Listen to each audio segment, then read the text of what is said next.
Imagine orar com toda a sua força, clamar aos céus por uma resposta urgente e, no final, encontrar apenas o silêncio absoluto. A maioria dos cristãos interpreta isso como um não de Deus e desiste, enterrando seus sonhos ali mesmo. Mas e se eu te dissesse que esse silêncio não é uma rejeição, mas sim o sinal vital de que algo começou a viver dentro de você? Existe um princípio espiritual profundo, uma chave mestra que o Dr. David Yonggi Cho utilizou para edificar a maior igreja da história, algo que ele chamava misteriosamente de jejum pré-natal. O conceito choca à primeira vista porque vai contra a nossa cultura de respostas imediatas. Pense comigo, uma mãe jamais dá à luz no exato momento da concepção. Existe um intervalo inegociável, um tempo de incubação onde a vida é real, porém invisível aos olhos. O seu milagre segue exatamente essa mesma lei biológica na quarta dimensão. O grande perigo é que, sem entender essa lei da gestação espiritual, você pode estar abortando seus milagres dias ou até horas antes deles se manifestarem no mundo físico. Se você sente que suas orações estão travadas, o que vamos revelar agora vai preparar o seu espírito para finalmente dar à luz aquilo que Deus já plantou no seu coração. Você precisa entender que o momento mais perigoso para o seu milagre não é antes de você orar, mas sim imediatamente após a oração ter sido feita, naquele intervalo agonizante onde o mundo físico ainda não reflete a realidade espiritual.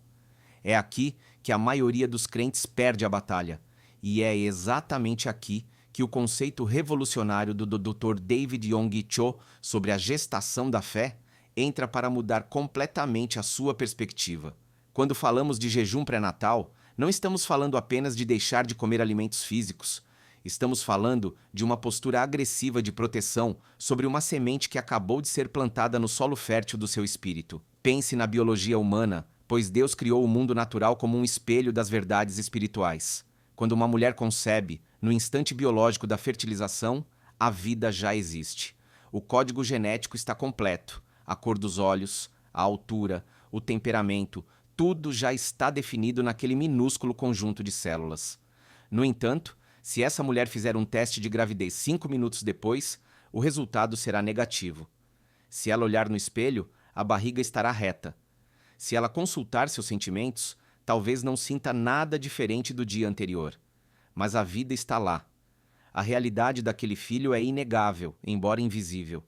O Dr. Cho ensinava que a fé opera exatamente sob essa mesma lei de incubação. Quando você ora com fé, pedindo a intervenção de Jesus na sua vida, ocorre uma concepção espiritual na quarta dimensão. O milagre foi concebido, a resposta foi dada. O sim de Deus já ecoou nos corredores da eternidade.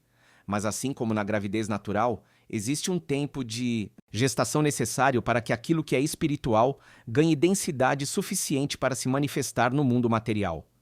O problema é que vivemos em uma geração viciada no instantâneo, e essa impaciência é o maior abortivo de milagres que existe. Imagine-se uma mãe, não vendo a barriga crescer na primeira semana, decidisse que não está grávida e começasse a tomar remédios que agridem o útero ou a realizar esforços físicos que colocam a gestação em risco. É uma imagem terrível, não é? Mas é exatamente isso que fazemos espiritualmente. Oramos por uma cura, pela salvação de um familiar ou por uma provisão financeira, e porque na manhã seguinte a dor continua, o familiar ainda está rebelde ou a conta bancária ainda está no vermelho, nós declaramos com a nossa boca: Deus não me ouviu. Nesse exato momento, você comete um aborto espiritual. Você mata a semente que Deus havia acabado de plantar. O jejum pré-natal, portanto, é o período de consagração onde você decide blindar o seu espírito contra a dúvida, alimentando essa gravidez invisível até que ela se torne visível para todos. É fundamental compreender que receber Jesus, seja na salvação inicial ou em uma nova visitação de poder na sua vida, requer um útero espiritual limpo e preparado. David Yonggi Cho enfatizava que o Espírito Santo precisa de material para trabalhar. Ele não constrói o milagre no vácuo. Ele usa sua imaginação santificada e a sua confissão de fé como tijolos. Durante esse período de espera, que chamamos de pré-natal, o seu espírito está extremamente sensível. Tudo o que você vê, Tudo o que você ouve e, principalmente, tudo o que você fala serve como nutriente para o milagre ou como veneno para ele. Se você deseja nutrir o seu espírito com mais verdades profundas como esta e garantir que você não perca nenhuma história que edifique a sua fé, eu convido você a deixar o seu like agora mesmo e a se inscrever no canal. Ao fazer isso, você sinaliza que está pronto para receber alimento sólido e nos ajuda a continuar trazendo esse conteúdo transformador até você. Continuando nessa jornada de entendimento, precisamos olhar para o exemplo supremo de jejum pré-natal: a própria Maria, mãe de Jesus. Quando o anjo Gabriel apareceu e lhe deu a promessa, Maria não tinha nenhuma evidência física.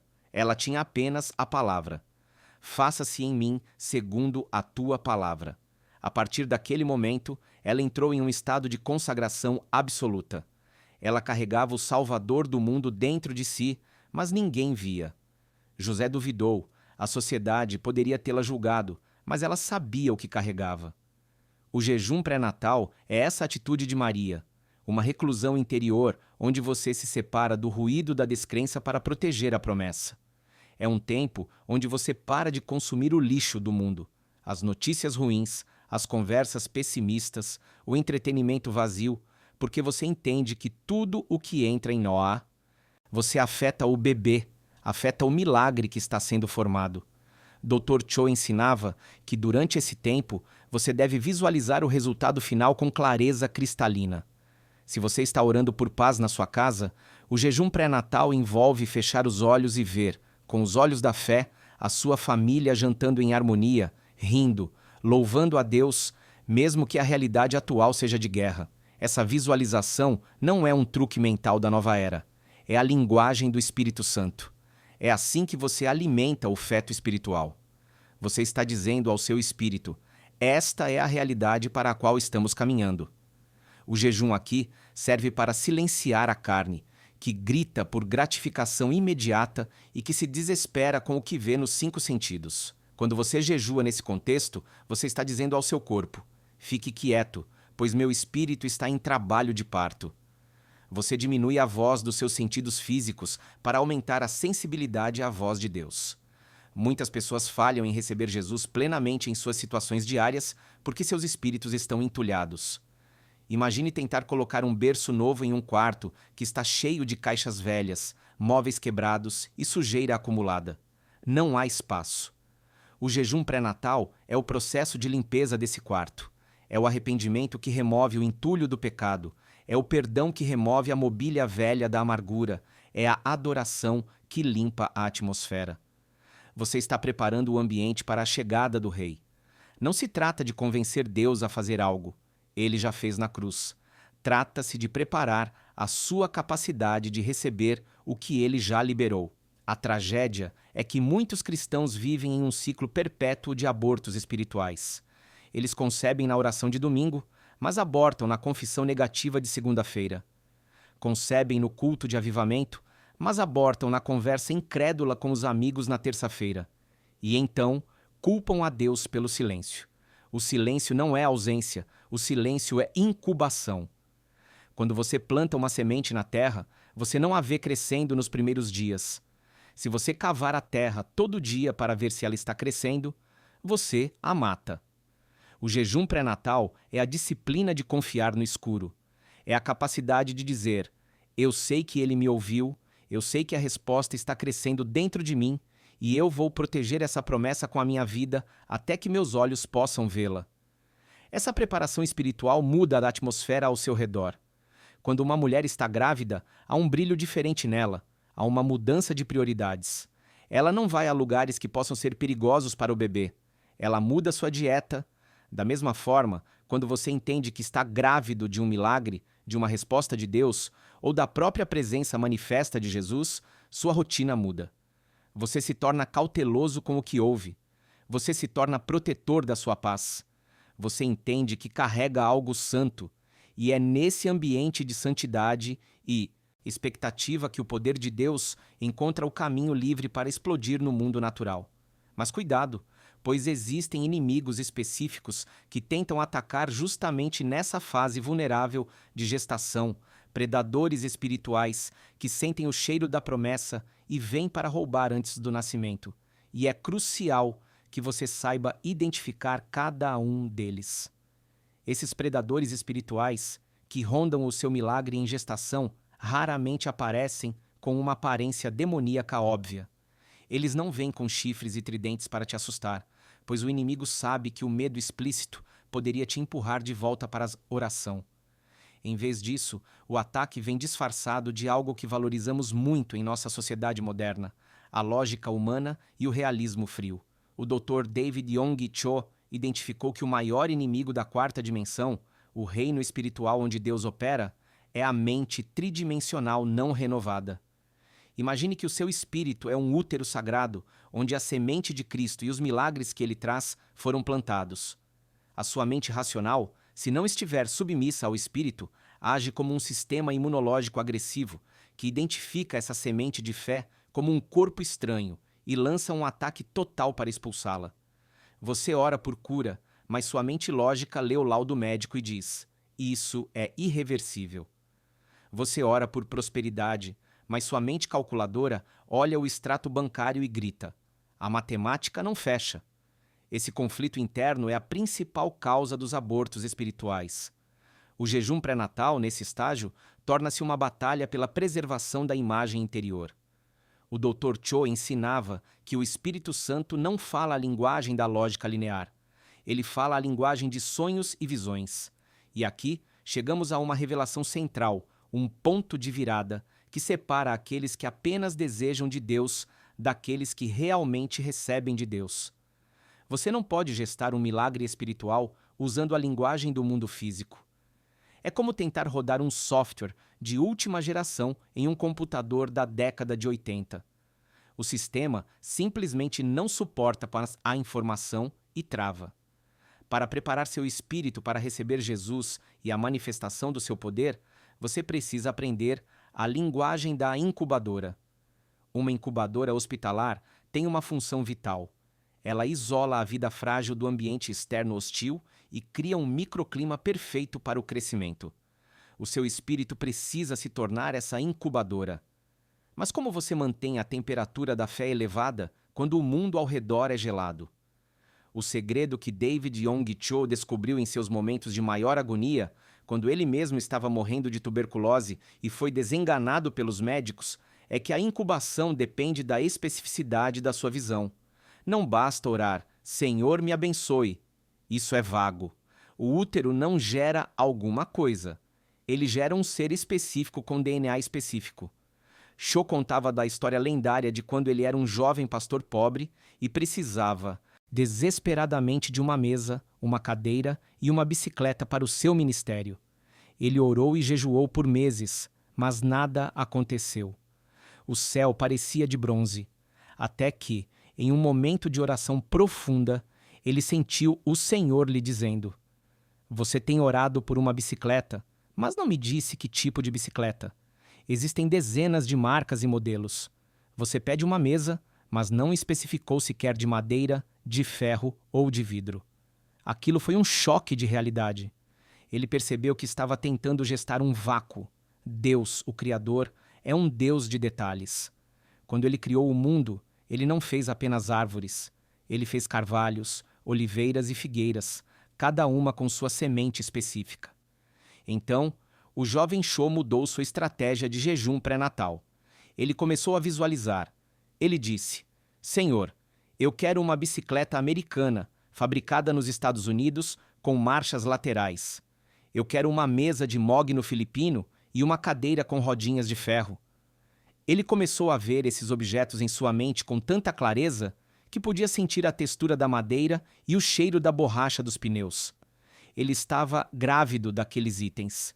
E aqui entra o aspecto mais desafiador e perigoso dessa fase, a loucura da fé.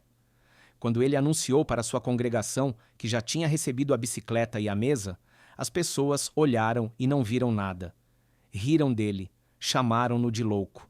Mas ele respondia com a convicção de uma mulher grávida de 8 meses. Eu já tenho, está aqui dentro. Só porque vocês não veem, não significa que não existe. Essa é a essência crua do jejum pré-natal. É a capacidade de suportar a zombaria da realidade visível enquanto você protege a honra da realidade invisível. É viver em dois mundos simultaneamente, mas dando prioridade absoluta ao mundo espiritual. O Dr. Cho chamava isso de visão da quarta dimensão. Ele explicava que o mundo tridimensional, físico, é apenas uma sombra do mundo quadridimensional, espiritual. Quem controla a sombra é o objeto que a projeta. Se você quer mudar a sombra, sua vida física, você não tenta varrer a sombra do chão. Você move o objeto que está projetando a sombra. Ou seja, você muda a imagem que você carrega dentro do seu espírito. Vamos aprofundar isso com o exemplo bíblico de Abraão, o pai da fé, que foi o mestre original dessa técnica de incubação. Deus prometeu a ele um filho, mas seu corpo estava amortecido, biologicamente morto para a procriação, e o ventre de Sara era estéril. A lógica gritava impossível. O que Deus fez?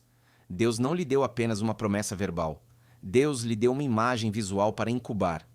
Ele levou Abraão para fora da tenda e disse: olhe para as estrelas, conte-as, se puderes. Assim será a tua descendência. Por que Deus fez isso?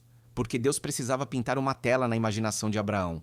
Deus sabia que enquanto Abraão se visse como um velho estéril, o milagre não poderia nascer. O Espírito Santo precisava cooperar com a mente de Abraão. A partir daquela noite, o jejum pré-natal de Abraão mudou. Ele não podia mais olhar para o céu noturno sem ver os rostos de seus futuros filhos. Durante o dia, Deus lhe disse para olhar para a areia do mar. Cada grão de areia gritava multidão. Abraão estava cercado por imagens de fertilidade, mesmo vivendo em um corpo estéril. Ele estava reprogramando seu subconsciente, alinhando sua visão interior com a vontade de Deus. E o golpe final de misericórdia divina foi a mudança de nome, de Abrão, pai exaltado, para Abraão, pai de multidões.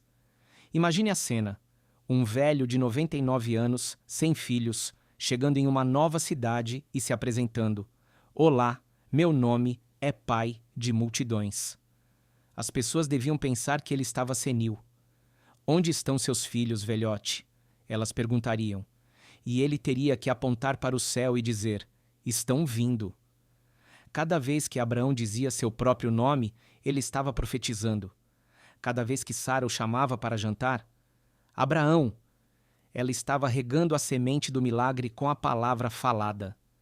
Isso nos leva ao núcleo flamejante deste ensinamento. O seu jejum pré-natal deve incluir um jejum de palavras negativas e uma dieta rigorosa de palavras criativas. Você não pode preparar seu espírito para receber Jesus falando a linguagem da derrota. Se você diz: eu sou pobre, eu sou doente, eu sou fraco, você está abortando a obra do Espírito. Você está desmantelando o berço que Deus está construindo. O midpoint twist, a reviravolta que muitos ignoram, é que não é apenas sobre o que você quer receber, mas sobre quem você precisa se tornar para receber. O jejum pré-natal não muda a Deus. Deus é imutável. O jejum pré-natal muda você. Ele expande a sua capacidade interna. Muitos de nós estamos pedindo um oceano de bênçãos, mas chegamos diante de Deus com um copo de café na mão. Se Deus derramar o oceano, você vai se afogar e desperdiçar a água. O período de gestação é o tempo em que Deus alarga as suas estacas, estica a sua tenda e fortalece a sua estrutura. A demora não é negação, a demora é expansão de infraestrutura. Você está sendo esticado, dói, incomoda, a pele da sua alma parece que vai rasgar. Mas é nesse estiramento que o espaço para a glória de Jesus está sendo criado. Se o milagre viesse quando você era pequeno e imaturo, ele o esmagaria. Davi foi ungido rei quando era adolescente, mas teve que passar anos na caverna de Adulão, seu período de jejum pré-natal, para que seu caráter crescesse até o tamanho do seu destino. Se ele tivesse assumido o trono no dia seguinte à unção de Samuel, o poder teria corrompido sua alma. A caverna, o silêncio, a perseguição, tudo isso foi a incubadora que transformou um pastor de ovelhas em um pastor de nações. Portanto, se você sente que está em um lugar apertado, escuro e silencioso agora, não entre em pânico. Você não foi enterrado, Você foi plantado. Há uma diferença colossal entre uma cova e um sulco de plantio, embora ambos pareçam escuros e sujos. A diferença é o potencial de vida que está dentro. E para liberar esse potencial, para fazer essa semente romper a casca dura da terra e ver a luz do sol, existe uma chave final, uma prática explosiva que o Dr. Cho utilizava para acelerar o parto espiritual quando o tempo de espera parecia insuportável, algo que envolve a química do seu próprio corpo reagindo à adoração. E é exatamente isso que precisamos dominar a seguir. A chave final para acelerar esse parto espiritual, aquela que atua diretamente na química da sua alma e rompe as barreiras do mundo físico, é o que o Dr. David Yong Cho chamava de a lei da confissão criativa, operando sob a pressão do louvor sacrificial. Para entender isso em profundidade, precisamos voltar à analogia do parto, pois ela é biologicamente perfeita para descrever a realidade espiritual. Existe um momento no trabalho de parto natural conhecido como fase de transição. É o estágio mais doloroso, intenso e caótico de todo o processo. É o momento em que a maioria das mulheres, exaustas e no limite de suas forças físicas, diz: "Eu não consigo mais, eu quero desistir." E é, ironicamente, o sinal absoluto de que o nascimento é iminente. No reino espiritual, essa fase de transição é caracterizada por uma pressão insuportável onde tudo parece dar errado ao mesmo tempo. É quando-se o silêncio de Deus parece virar abandono e as circunstâncias gritam o oposto da promessa. Se você está sentindo essa pressão agora, se parece que o inferno se levantou contra a sua vida logo depois de você começar a crer, alegre-se. Você entrou na transição, a cabeça do milagre está coroando. O grande erro que cometemos é interpretar essa pressão como um sinal de morte, quando na verdade é a evidência violenta da vida tentando romper a barreira do invisível para o visível. E é aqui que a química da adoração entra como um catalisador explosivo. Quando estamos sob pressão, nosso corpo libera cortisol, o hormônio do estresse, que nos prepara para fugir. Espiritualmente, o medo faz a mesma coisa. Ele contrai o canal de parto da fé, dificultando a manifestação do milagre. O louvor, no entanto, libera uma espécie de oxitocina espiritual. Ele relaxa a alma, dilata da sua capacidade de receber e lubrifica o caminho para que a promessa deslize para a realidade. Mas não estamos falando de cantar musiquinhas alegres quando tudo vai bem. O jejum pré-natal exige o sacrifício de louvor. A palavra sacrifício implica dor, implica entregar algo que custa caro. Louvar a Deus quando a conta está paga é fácil, qualquer um faz. Mas erguer as mãos e agradecer pela cura enquanto o corpo ainda treme de dor? Agradecer pela provisão enquanto a geladeira está vazia? Isso é um ato de guerra. O Dr. Cho ensinava que esse tipo de louvor confunde o inimigo. Satanás espera que você reclame, murmure e pragueje diante da dificuldade. Quando você reage com adoração, você quebra o script do inferno. Você cria uma dissonância cognitiva no reino das trevas. Eles não sabem como lidar com alguém que celebra a vitória antes da batalha terminar. Essa atitude ativa o que a Bíblia chama de rema. David Yong Cho fazia uma distinção vital entre logos e rema. Logos é a palavra de Deus escrita, a verdade universal, disponível para todos na Bíblia. É como o arroz cru no saco. Tem potencial para alimentar, mas você não pode comê-lo cru. Rema é quando o Espírito Santo pega um versículo específico do Logos e o acende dentro do seu coração como uma tocha de fogo. Torna-se uma palavra pessoal, viva e urgente para o seu agora. É o arroz cozido, pronto para ser ingerido e transformado em energia. Durante o jejum pré-natal, você deve pegar o rema que Deus lhe deu e começar a falar. Não falar com Deus sobre o problema, mas falar para o problema sobre Deus. A maioria das orações cristãs hoje são, infelizmente, relatórios de desgraça apresentados ao Todo-Poderoso. Dizemos: Senhor, meu câncer é grave. Senhor, meu filho está nas drogas. Senhor, meu casamento acabou. Deus já sabe de tudo isso. Ele não precisa de um noticiário. Ele precisa de uma declaração. A fé não descreve a realidade. A fé cria uma nova realidade. Lembre-se, fomos feitos à imagem e semelhança do Criador. Como ele criou, ele disse: haja luz, e houve luz. Ele não pensou apenas, ele falou. O som é uma vibração física que altera a matéria. Quando você alinha a sua voz com a visão que incubou no seu espírito, você está liberando ondas de choque que começam a reorganizar os átomos da sua situação. Imagine sua vida como uma sala escura de revelação fotográfica. Você tem o negativo do filme, que é a promessa de Deus.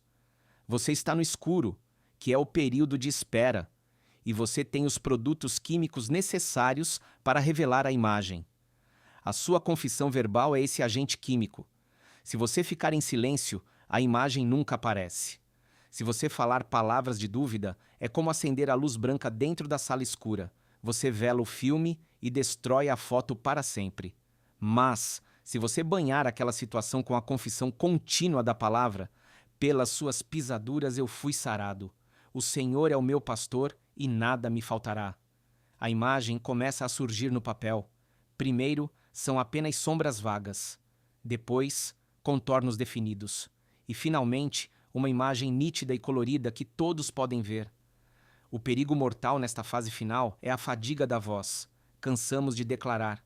Olhamos para a parede e ela não cai. Demos 6 voltas ao redor de Jericó e as pedras continuam lá, imponentes e zombeteiras. A lógica diz: se não caiu em 6 dias, não vai cair no 7º. Mas o jejum pré-natal nos ensina que a batalha não é linear, ela é cumulativa. Cada declaração de síntese, fé é como uma marretada em uma rocha gigante. A primeira batida não faz nada visível. A 10ª batida apenas solta um pouco de poeira. A 100ª batida cria uma rachadura interna que ninguém vê. E então, na 101ª batida, a rocha inteira se parte ao meio. O observador externo dirá: nossa, que golpe de sorte, quebrou de primeira. Mas você sabe a verdade. Foi o acúmulo de pressão. Muitos cristãos param na 99ª marretada.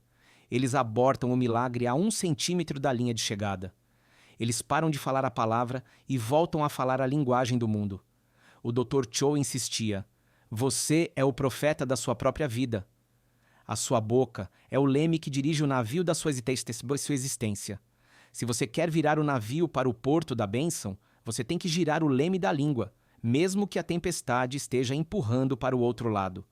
É um esforço muscular espiritual. Dói, exige foco, mas é a única maneira de navegar na 4ª dimensão. E aqui está o segredo, que conecta tudo o que falamos até agora.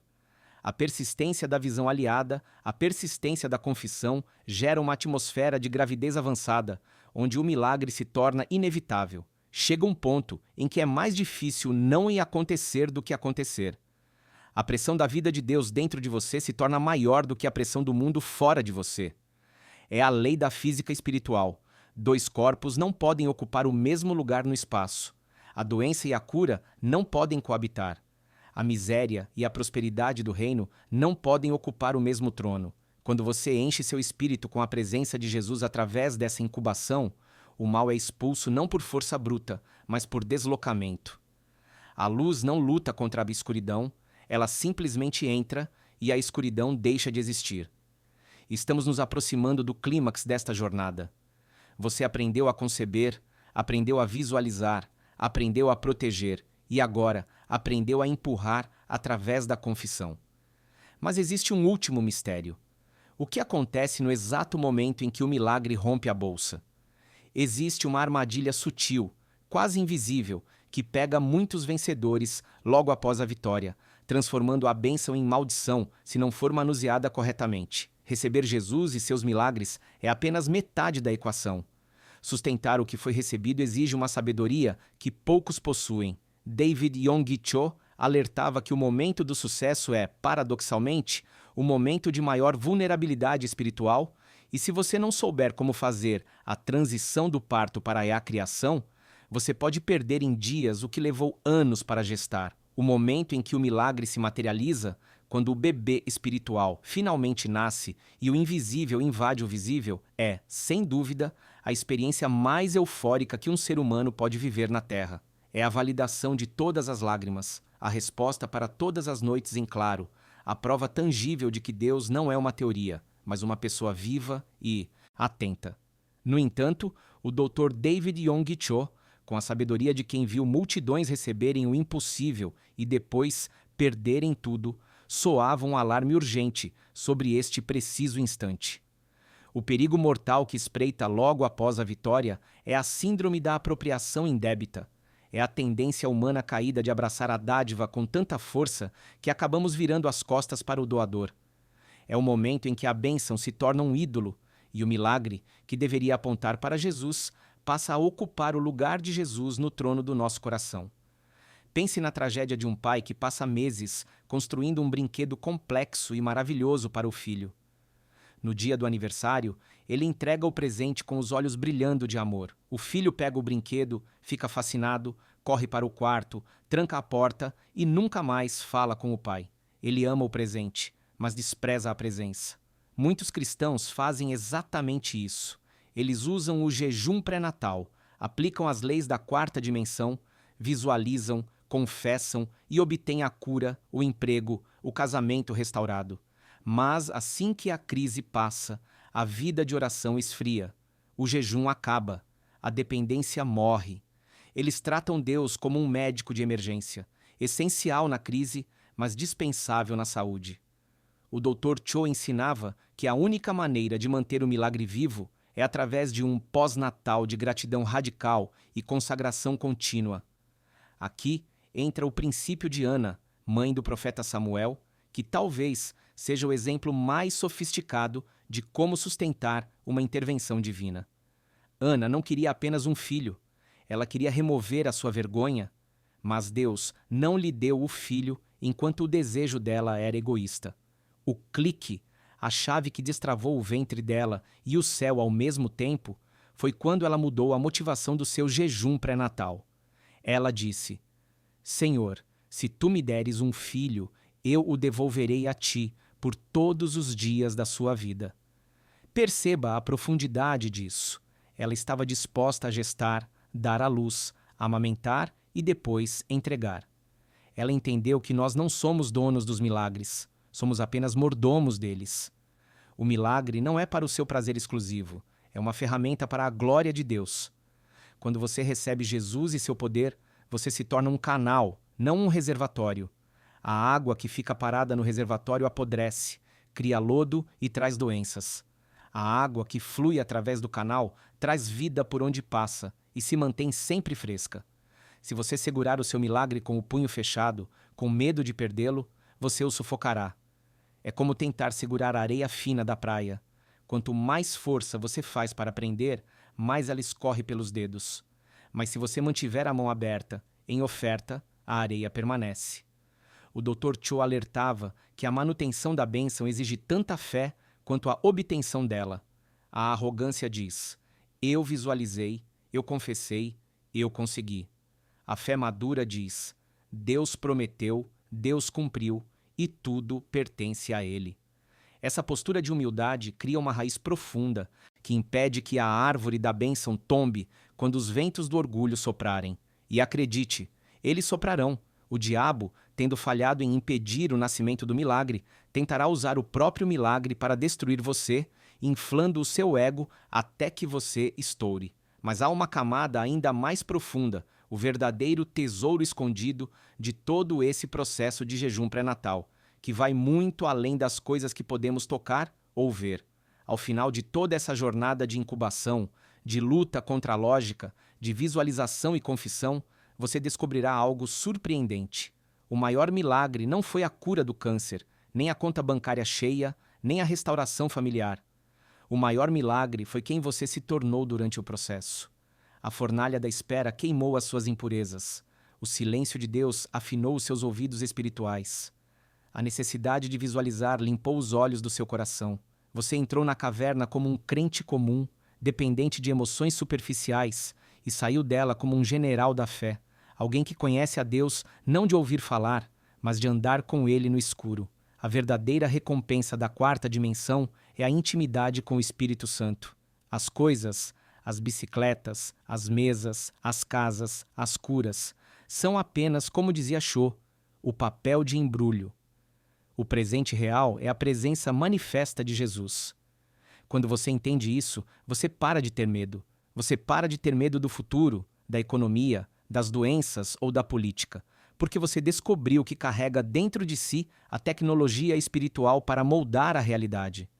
Você descobre que não é uma vítima das circunstâncias, mas um arquiteto do destino, co-criando com Deus através da fé. O jejum pré-natal deixa de ser um fardo religioso para se tornar um estilo de vida excitante. Você começa a andar pela rua e ver o que ninguém vê. Você olha para um terreno vazio e vê uma igreja. Olha para um drogado e vê um evangelista. Olha para a doença e vê um testemunho.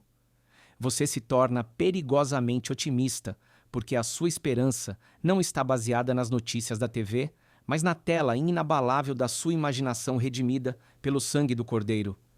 Portanto, o convite que fica hoje não é apenas para que você tente uma técnica de oração. O convite é para uma revolução interior. Comece hoje o seu jejum pré-natal. Identifique a área morta da sua vida, aquela que cheira a impossível. Não aceite o relatório final do mundo. Feche os olhos físicos para abrir os olhos espirituais. Engravide da promessa de Deus. Proteja essa gestação do aborto da dúvida. Alimente-a com a palavra. Empurre-a com o louvor sacrificial. E quando o choro do bebê milagre ecoar na sua vida, quando a resposta chegar, levante-a aos céus e diga: Senhor, isto é teu, eu sou teu, usa isso para pôr a tua glória. Não permita que a sua vida seja um cemitério de promessas não cumpridas. O mundo está cheio de pessoas que morreram grávidas de sonhos que nunca nasceram porque desistiram na fase de transição. Não sejam deles. Seja como Davi, seja como Ana, seja como David Yong Cho. Ouse crer que a dimensão espiritual é mais real que a parede que você pode tocar. Jesus está à porta, não apenas para visitar, mas para habitar, para encher cada cômodo da sua existência com a sua luz incriada. Prepare o caminho. Limpe a casa. O rei está chegando, e ele traz com ele recompensas que olhos não viram, ouvidos não ouviram e jamais penetraram o coração humano. Essa jornada de fé é profunda, cheia de nuances e batalhas que não podemos enfrentar sozinhos. Nós estamos construindo aqui um exército de pessoas que se recusam a viver pelo que veem e escolhem viver pelo que creem. Histórias como a do Dr. Cho são o combustível que mantém a nossa chama acesa nos dias frios. Se você sentiu o seu espírito queimar, se você sentiu algo se movendo dentro do seu ventre espiritual enquanto ouvia estas palavras, isso é um sinal de que você faz parte dessa família. Não deixe essa conexão se perder no mar de distrações da internet. Eu convido você agora, com toda a sinceridade, inscreva-se no canal. Ao clicar nesse botão, você não está apenas seguindo um criador de conteúdo, você está dizendo sim para o alimento sólido, sim para mais histórias que desafiam a lógica e edificam a alma. Junte-se a nós. Vamos continuar desbravando a quarta dimensão juntos, aprendendo a trazer o céu para a terra, uma história de cada vez. Deus te abençoe e até o próximo vídeo.